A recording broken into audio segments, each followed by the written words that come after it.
Sudeep pharma അവരുടെ Q2 result publish ചെയ്തിട്ടുണ്ട്. സെപ്റ്റംബറിൽ എൻ്റെ ക്വാർട്ടർ റിസൾട്ട് ആണ് പബ്ലിഷ് ചെയ്തിരിക്കുന്നത്. എമൗണ്ട് റെപ്രസെന്റ് ചെയ്തിരിക്കുന്ന ലക്ഷത്തിലാണ്. ഞാൻ ഇവിടെ പ്രസന്റ് ചെയ്യാൻ പോകുന്ന കോടിയിലാണ്. കമ്പനിയുടെ ഈ ക്വാർട്ടറിലെ റവന്യൂ ഫ്രം ഓപ്പറേഷൻ എത്രയാണ്? 87 കോടിയാണ്. തൊട്ട് മുകളിൽ ക്വാർട്ടറിലോ 80 കോടിയാണ്. നമുക്ക് ക്വാർട്ടർ ടു ക്വാർട്ടർ നോക്കുവാണെങ്കിൽ ഒരു 10% റവന്യൂ ഫ്രം ഓപ്പറേഷൻ ഈ ക്വാർട്ടറിൽ കൂടിയതായിട്ട് കാണാൻ സാധിക്കും.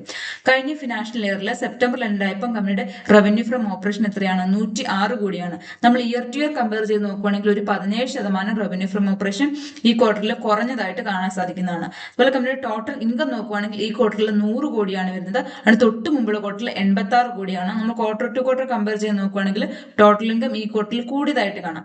കഴിഞ്ഞ ഫിനാൻഷ്യൽ ഇയറിൽ സെപ്റ്റംബറിൽ ഉണ്ടായ ക്വാർട്ടറിൽ കമ്പനിയുടെ ടോട്ടൽ ഇൻകം എത്രയാണ്? 107 കോടിയാണ്.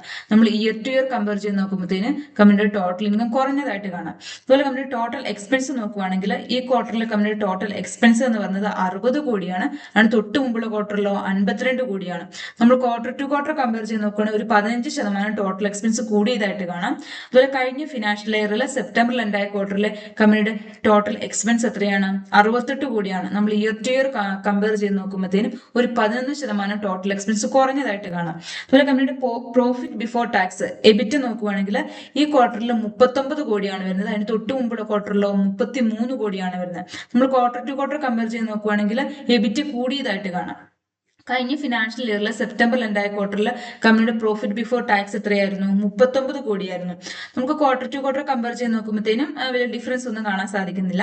അതുപോലെ കമ്പനിയുടെ നെറ്റ് പ്രോഫിറ്റ് നോക്കുകയാണെങ്കിൽ ഈ ക്വാർട്ടറിൽ കമ്പനിയുടെ നെറ്റ് പ്രോഫിറ്റ് എന്ന് പറയുന്നത് 29 കോടിയാണ്. തൊട്ട് മുമ്പുള്ള ക്വാർട്ടറിലോ 25 കോടിയാണ്. നമ്മൾ ക്വാർട്ടർ ടു ക്വാർട്ടർ കമ്പയർ ചെയ്ത് നോക്കുമ്പോഴത്തേനും ഒരു 18% നെറ്റ് പ്രോഫിറ്റ് കൂടിയിട്ടുണ്ട് ഈ ക്വാർട്ടറിൽ. അതുപോലെ കഴിഞ്ഞ ഫിനാൻഷ്യൽ ഇയറിൽ സെപ്റ്റംബറിൽ ഉണ്ടായ ക്വാർട്ടറിലെ കമ്പനിയുടെ നെറ്റ് പ്രോഫിറ്റ് എത്രയായിരുന്നു? 29 കോടിയായിരുന്നു.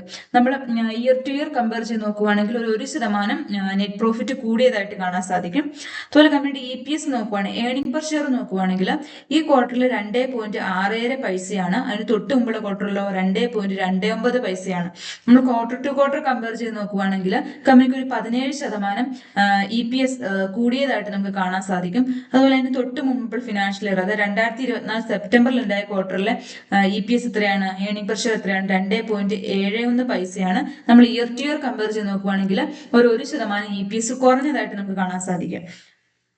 നമുക്ക് ഈ ഇൻകം സ്റ്റേറ്റ്മെന്റ് ഒന്ന് സമ്മറൈസ് ചെയ്ത് നോക്കുവാണെങ്കിൽ quarter to quarter revenue from operation കൂടിയതായിട്ട് കാണാം. പക്ഷേ year to year revenue from ഓപ്പറേഷന്റെ ഗ്രോത്ത് താഴേക്കാണ്. റവന്യൂ ഫ്രം ഓപ്പറേഷൻ കുറയുവാണ് ചെയ്തിരിക്കുന്നത്. അതുപോലെ ടോട്ടൽ എക്സ്പെൻസ് നോക്കുവാണെങ്കിൽ ക്വാർട്ടർ ടു ക്വാർട്ടർ കൂടിയിട്ടുണ്ട്. ഇയർ ടു ഇയർ ഒരു 11% ടോട്ടൽ എക്സ്പെൻസ് കുറഞ്ഞതായിട്ട് നമുക്ക് കാണാൻ സാധിക്കും. അതുപോലെ പ്രോഫിറ്റ് ആഫ്റ്റർ ടാക്സ് നോക്കുവാണെങ്കിൽ ക്വാർട്ടർ ടു ക്വാർട്ടർ നമുക്ക് ഒരു ഗ്രോത്ത് കാണാൻ സാധിക്കും. അതുപോലെ ഇയർ ടു ഇയർ ഒരു 1% കൂടിയതായിട്ട് നമുക്ക് കാണാൻ സാധിക്കും പ്രോഫിറ്റ്. അതുപോലെ നമ്മുടെ EPS നോക്കുവാണെങ്കിൽ ക്വാർട്ടർ ടു ക്വാർട്ടർ നമുക്ക് നല്ല രീതിയിൽ ഒരു ഗ്രോത്ത് കാണാൻ സാധിക്കും. പക്ഷേ ഇയർ ടു ഇയർ നമ്മൾ നോക്കുകയാണെങ്കിൽ 1% EPS കുറയുവാണ് ചെയ്തിരിക്കുന്നത്.